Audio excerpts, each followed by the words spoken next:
Well,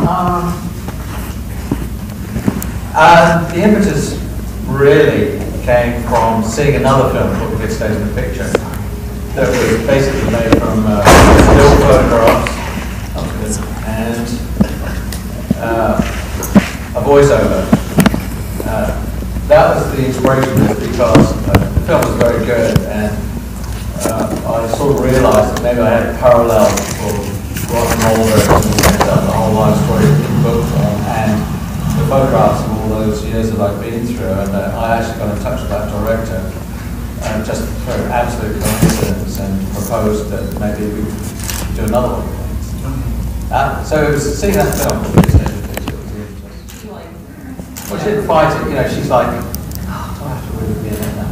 No, but I think it actually lends a softness and a fragility to film that you don't see in the usual absolutely all-male rock documentaries. It makes it more of a, you know, a life story, which is really what it's about. And I think it gives a different angle to the film that most you're not normally going to see. You know, it's very important to me. You know, and it has a good ending. So it is a sort of subplot of the film. And it's a beautiful mirror to the other story in Andy's life. He's a man of second chances and second go-rounds. You know, it's to me, in cobbling together some of these materials and getting to know you and seeing your life, most people don't get the chance to do these things correctly once, and you know, he goes away and comes back, and it's better than ever, and the police go away and then come back and then better than ever, and this is a great parallel. What, were you putting out the film as an act of redemption? Well, you live to tell the tale. I live to tell the tale. You know, the redemption was like coming back with a band and proving that we really were that good. That was the effort, you know, not to go out and try and exercise the nostalgia. But, you know, I suppose we had to redeem ourselves in the fact that we got off at the absolute peak of worldwide popularity and sort of left everyone gasping for more. So it was, oh, sorry about that, we're back, and now we're going to redeem ourselves by doing this great concert tour for all you kids out there, and we did it. So I think that was really the story there. You're fine. Right, the one word would be ego. Okay. And yes, to some extent it isn't a cautionary tale. I mean, I'm not, but I think people could view it as a cautionary tale or not. I think the central message in the book for me was that, look, I'm a guitarist, I'm absolutely dedicated to music. It's all I want to do. This is the only thing I can do. And this is what gets me through the ups, the downs, the poverty, the starvation, the riches, the divorce, all the things that go along with doing, but sustaining that life actually through the act of playing music. This is the message I tried to get through in the book. And if it's a cautionary tale, it's like, okay, if you want to be an artist or a musician, you've got to dedicate yourself to that. Get ready, because it's going to take a lot. You know, I'm one of the lucky, very, very lucky ones that kind of got all the way there, but this doesn't happen to a lot of people. But it was certainly an act of faith. Can I follow up? Is that okay? When you had the photo showing, and the other two, and Stewart and Sting showed up for that, and everything just seems so cool and copacetic. What's it going to be like when they see this movie, and what's your expectation? Ooh, you're naughty. Actually, to be honest with you, they've both been very sweet, very supportive. I got an email from Sting just a few days ago, and Stuart loves the film, so very supportive actually. Because, and let me just put that in this framework that you know, I always have to say this now, and I said this last night when we showed it, that you know, we get pasted a lot with, you know, we just hate each other's guts all the time. That's all there is. Well, it's really not true. You know, we went through an incredible life experience together. And that's very bonding. Any one of the three of us will have this experience with anyone else. No one else except the three of us really knows what it's like.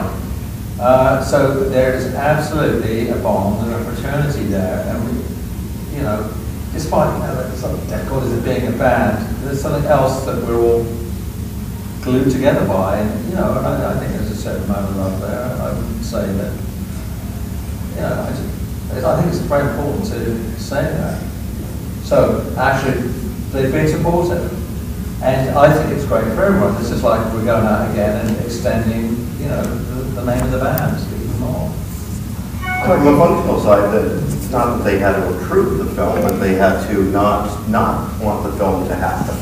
And they were very certainly supportive enough to allow the process to take place in the first place and to, you know, see one of the final versions of it and give it their respective blessings. You know, it's again recapturing probably one of the, if not the best time of your life, some of the best time, the height of great success. And, you know, without each other, I don't know that Sting ever would have become Sting as we know him, or if he would have become a household name, or Stuart Copeland would have become, you know, I think their nucleus early on it's the foundation of everything else that became of life, so it's hard to probably not remember it fondly somewhat. Oh, you mean like on the film? No, they didn't. You know, I mean, I was, in the early stages, of course, you know, I mean, we're very sort of respectful and probably a bit nervous about the other two, each one of us. And I said, look, I'm making this film, and of course, as you can see in the film, there's a lot of live footage of us playing 2007 and 2008. So I had the film crew coming around filming not only me, but them as well, and it's sort of a bit intrusive and invasive, and you know, this is going to be really touchy and difficult. They sort of went along with it pretty much. I wouldn't say they wholeheartedly embraced it, but they let it happen. And now that we have a very good product on our hands, I think they're going, okay, you know, this is great. You know, as they did with when the book came out, they were both very supportive. So, you know, going back to the larger picture, the truth about us is that, you know, we have a marriage, it's the other marriage, and we all stand back to back when it comes down to it, as we always have done. We're very protective. Back to back. Yeah, like I can do that. Yes, we've all done it. Well, it's obviously from my point of view, so it's coming out really from a different angle, and I guess the thing that I had, you know, my writing of the book, and also the fact that I photographed it all the way through, no one else did. So I had sort of larger portion out of the three of us of documentation, which, you know, was pretty organic at the time. I mean, I was photographing away, having a great time, just taking pictures, and then at some point I think I sort of got the notion that, hey, this is an incredible life experience, I've got to document even more of it, you know, and, which I did, you know. I always felt it. And I've written a lot of things, and you know, of course I'm an avid reader of all the greatest writing and blah, blah, blah. So hugely influential, but then you do have to sit down and actually do it, you know, because I've always been so obsessed with music, but I always felt I had it in me. But, you know, I had to sit down and work at it. I took about 2 years to put the book together. Now, that's not 2 years, I was going out on tour and doing all kinds of other things. But I started doing it, and the actual process of really finishing it and putting it all together as a piece was about 5 months where, you know, I literally get up every morning, go down to my little room at the end of the garden and sit there and work at the book for about 5 hours a day. I did that for a few months until I felt like I had it, and then I showed it to people and played around with it. You know, it's a process, and you know, most of the process in writing, like anything, is rewriting. Particularly with writing prose, go back and sharpening it, honing it, and you know, enriching the ideas. But very enjoyable in a way. You know, solid work. That I'm trying to write another one.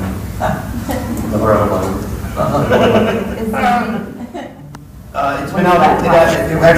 It's incorrectly stamped as 2012. There was still work being done on it over the last few years, and it started coming out in some foreign territories last year. It started off in Italy and had a huge and successful run there. It's been in a couple of other countries, and finally we've gotten now our US distribution straight. So the process has been a bit backwards from how you normally do it.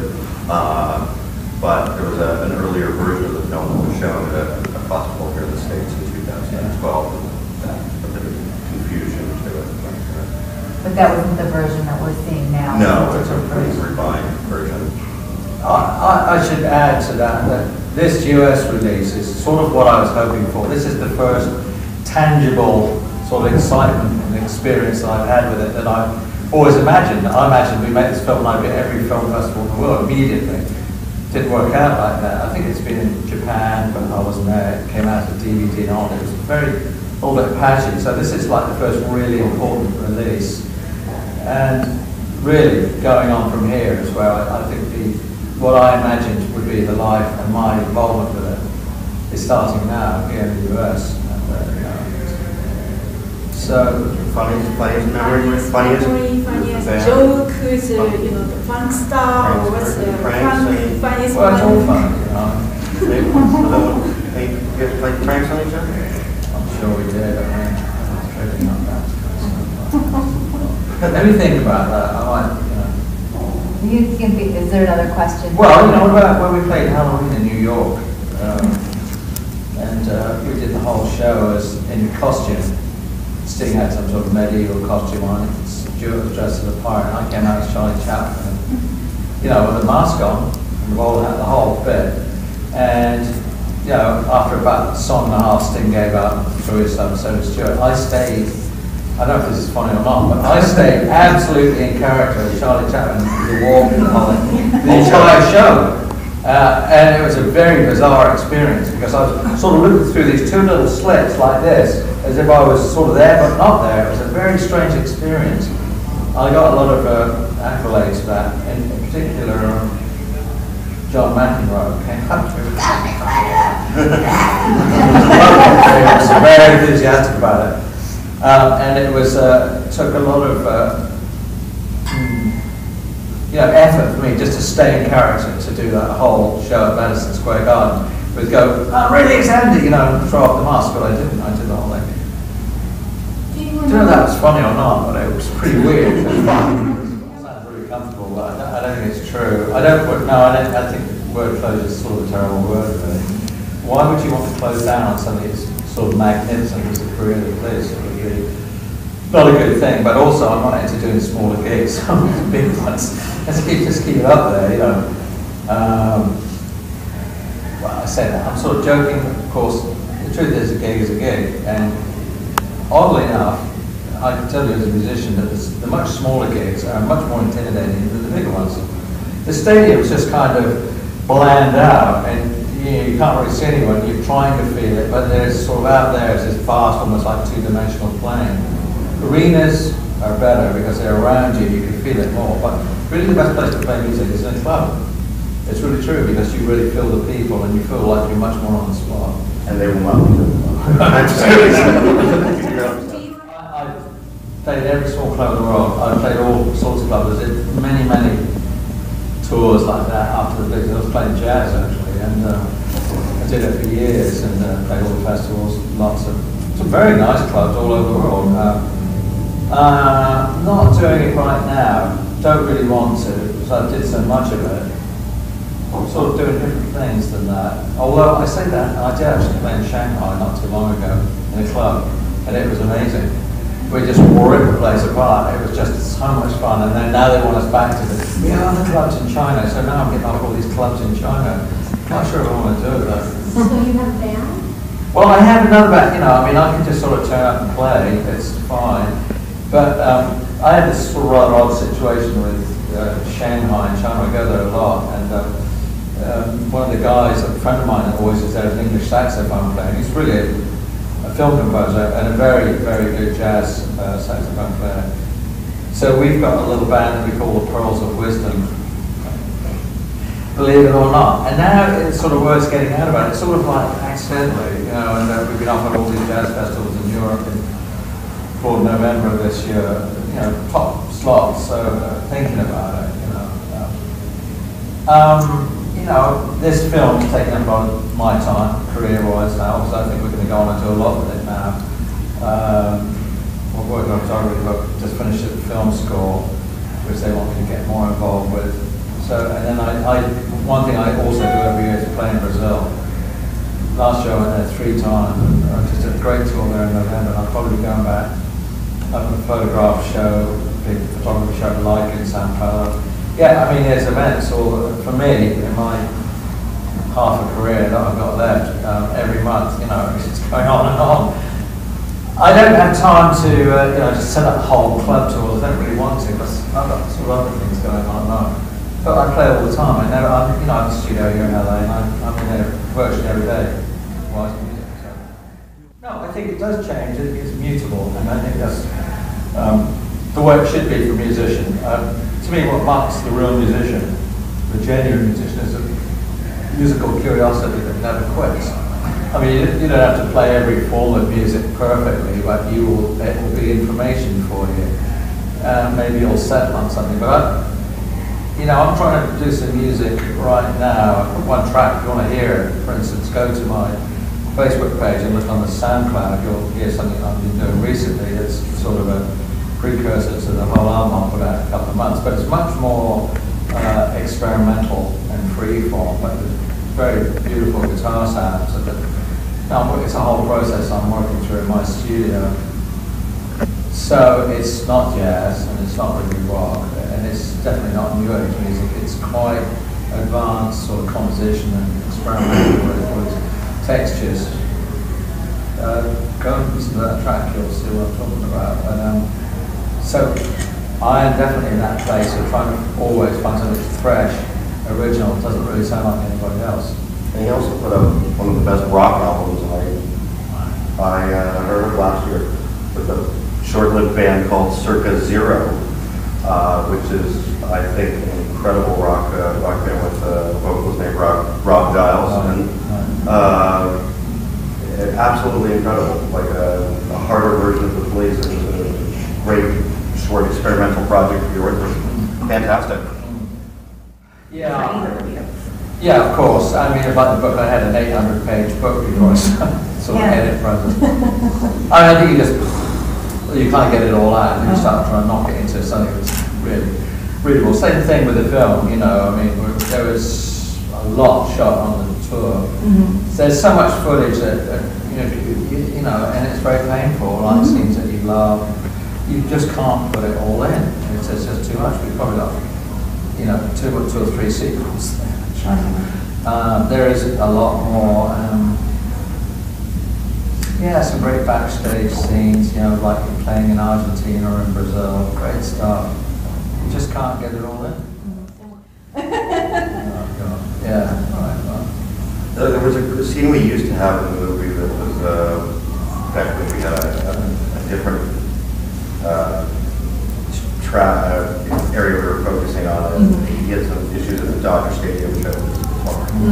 And there's a funny scene backstage afterwards where Sting presents you with a Guitar Hero, right? So he brought in it was like a gift wrap box from Toys R Us or something. He must have had someone run and get it halfway during the show because there was just a problem with his pedals and whatnot. And he brought him in like a toy guitar afterwards to practice. And it was a very funny scene. It was endearing and loving. Yeah. We didn't make the cut because we did not tell the rest of that story, but I personally like that. And again, it shows sort of the affection of you guys for all the notoriety of your mutual friction. It's there's actually a lot of love there. Well, Greg's coming along quite fast. It's a good question, James Lipton. When you meet God, what do you want to say? Well, right, that's a difficult question, without sounding like a complete monster. You prevail. It's, to be a musician or an artist, you have to become vulnerable. I think you're sort of, I said this earlier on today somewhere, like you're sort of like a walking wound, because that's how you can get to the creativity. You have to kind of be like corporate, strong, tough. Being an artist is by definition you've got to be open to all this stuff, and then you've got to go through this like machine that's the music biz that's going to kill you, or just trying to stay alive as a musician. I think the point I tried to make in the book is, it's only the music, really. I mean, it's sort of a hallmark card cliche, but it's absolutely true, because I went through some pretty rough times, prior to all the big success. that the central fact was that I was a guitarist and I was always trying to play better and be better at it, and be a better musician, and working at the craft and the art of being a musician. And that's pretty much what got me through it all, hanging by a thread. I never gave up, I never lost faith. I mean, I suppose the one-liner is keep the faith. If you really want to do this, you've got to believe it. And I think it's gotten much harder. At least when I was doing it, there was a record industry, corrupt and crazy as it was. You could get signed up for 5 albums and go on tour and get all these guys everywhere promoting you. Unless I'm just living on another planet, it seems a lot harder to me. You're certainly not going to sell CDs anymore. So that avenue of money making is gone for a young musician. And for the listeners, I was talking with a peer of mine last night, I'm 42, but the concept of the album doesn't exist anymore. I remember music when I was really into music, it was about the experience of an album, not one song you might buy off the internet for 99 cents. So the concept of a cohesive piece of music that sort of had a connective tissue and a singular thought, that's all gone. You were sort of the last phase of that, and that's sad. I mean, it's a totally different experience now. And to think that they turned out 5 incredible albums from 78 to 83 with the album. Yeah. One a year. That's pretty nice. Real, completely spontaneous. Wonderful effort. Miraculous. This is at about 1 o'clock in the morning in Tokyo on a very cold, snowy night in February. It was there, we'd rap, we go, all right, well, I think we're done, and we walked around the Golden Guy, this little area in Shinjuku, and suddenly every breath you take, the guy's still running with his camera following me. We walked in and that happened. Brilliant. Did they really recognize you too? Oh yeah, because I came in like the hat, down to woolly hat, scarf to ear, and then finally, because we had just been playing in Tokyo. Maybe that was the reason they were singing that song at that night, but we were high profile at that moment, we were doing concerts there. So then, I'd get it all and the blonde hair pops out and they all freak out. It happens almost every day, actually, to be honest with you. Elevator music. Well, yeah. you really sort of penetrated the market when you can go to Hong Kong and go up in the elevator and the police are on it. And I've said this a few times before, I traveled pretty extensively around the world and all these different places, but I'm not hearing the Beatles and the Rolling Stones all the time when you walk into the hotel lobby. I hear the police. I went to West China, to Yunnan province, and I was in a town called Lijiang. First, as I walk in to check in, they're playing. I don't think it's because the police were on. And this happens a lot. They knew you were checking in. No. It's sort of incredible. I don't know that we hit a spot where there's a sort of freshness and that cleanness to the sound and Sting's vocals and all that. But we've sort of stayed right there, and it still feels contemporary. It doesn't feel dated, even though it gets played on classic rock. It still gets here in Los Angeles, still gets played on K-rock, which is like the most cutting-edge station here. And across a lot of other formats, it doesn't get really pigeonholed, and it doesn't really feel dated. Message in a Bottle would be a great single today, and you listen to Bruno Mars or Maroon 5 or Magic from Canada, who literally say we just want to sound like the Police because we grew up listening to them, and they do a pretty good impression of you guys, but they're not you. But the sound is the same, so all of your stuff still sounds present day, so it doesn't feel like a golden oldie, it feels like it's this moment.